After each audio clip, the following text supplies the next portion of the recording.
자, 안녕하세요. 네. 자, 우리 지난 시간에 감염병 예방법 하고 있었거든요. 그래서 감염병 예방법, 법의 내용을 조금만 더 훑어볼 거고요. 자, 그 다음에 할 게 이제 감염병의 분류, 그러니까 강론으로 들어갈 거예요. 그래서 감염병의, 예를 들어서 시험 문제에 20문제 중에 한 문제씩은 꼭 나오더라고요. 뭐 콜레라에 대해서, 뭐 세균성 이질에 대해서 이런 식으로 꼭 한 문제씩은 나오거든요. 그래서 이제 강론에 대해서 할 건데 이걸 한꺼번에 하면 분명히 좋으세요. 그래서 제가 하루에 5개씩 할 겁니다. 5개씩. 각 질병에 대해서는 5개씩 할 거고, 그리고 이제 만성질환 좀 들어갈 겁니다. 자, 만성질환.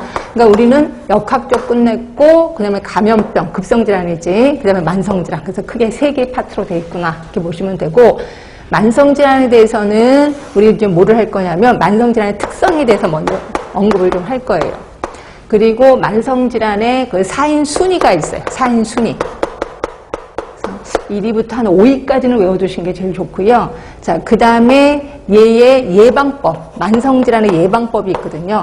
1차 예방, 2차 예방, 3차 예방, 요 3개가 있는데 솔직히 만성질환, 그러니까 급성질환 같은 경우는 1차 예방이 확실히 효과가 있어요. 그런데 만성질환은 1차 예방 효과가 없어요. 왜냐하면 이게 원인이 뭔지 모르겠거든. 그래서 주로 하는 건 잔소리밖에 없어. 술 먹지 말아라, 담배 피지 말아라, 이런 거밖에 없거든요. 근데 그 효과도 그렇게 좋은 것 같진 않아. 막 운동 열심히 해라. 근데 운동을 하면 오히려 안 되는 또 만성질환이 있거든요. 그래서 효과가 없어서 주로 만성질환은 2차 예방에 포커스를 둔다는 거죠. 그 2차 예방은 뭔데? 조기 발견 있잖아요. 그럼 조기 발견하기 위해서 제일 좋은 게 집단검진. 그래서 우리 집단검진에 대해서 좀 들어갈 거고요.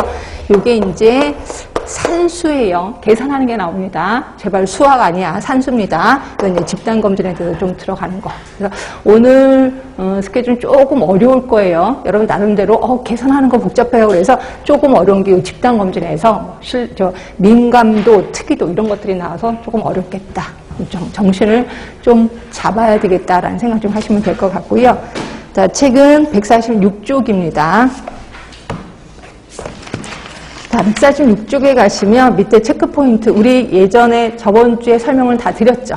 그리고 제가 줄만 치겠다라고 표현했었고요. 자, 11조에 의사 등의 신고가 있을 겁니다.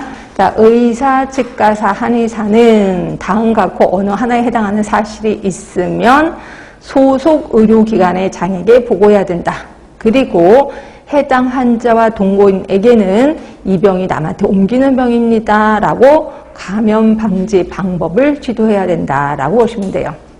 자, 다만 의료기관에 소속돼 있지 않는 의사, 치과의사, 한의사야. 예를 들어 의대 교수들 이렇게 생각하시면 돼요. 그럼 이런 분들은 직접 관할 보건소장에게 신고해야 된다라고 보시면 되는 거죠. 그럼 어떨 때 신고하느냐? 자, 1번 감염병 환자를 진단하거나 사체를 검안했을 경우. 2번, 요거는 그때도 얘기 안 했을 거예요. 예방접종 이상 반응자를 진단하거나 사체를 검안했을 경우. 자, 그리고 3번에 보시면 1급부터 3급까지 감염병에 해당되는 감염병으로 사망한 경우. 그러니까 결국 1번부터 3번까지는 이렇게 외우시면 돼. 자, 진단하거나 사망했거나 여기서 외우시면 돼. 그리고 4번은 감염병 환자로 의심되는 사람이 감염병 병원치의 검사를 거부하는 경우.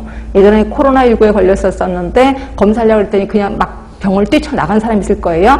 그랬을 때 의사들이 우리는 법적 권한 없다라고 했더니 요거 하나 집어넣은 거예요. 혹시 검사를 거부하면 요거 신고해라 라고 얘기를 한 거죠. 자, 그 다음에 동그라미 2번입니다. 이것도 제가 지난 시간에 설명 안 드린 걸 거예요. 감염병 병원체 확인 기관의 소속 직원은 실험실 검사를 통해서 감염병 환자 등을 발견한 거야. 아, 검사실에서 검사를 하다가 발견을 한 거야. 그럼 그 사실을 그 기관의 장에게 보고를 하라는 거죠.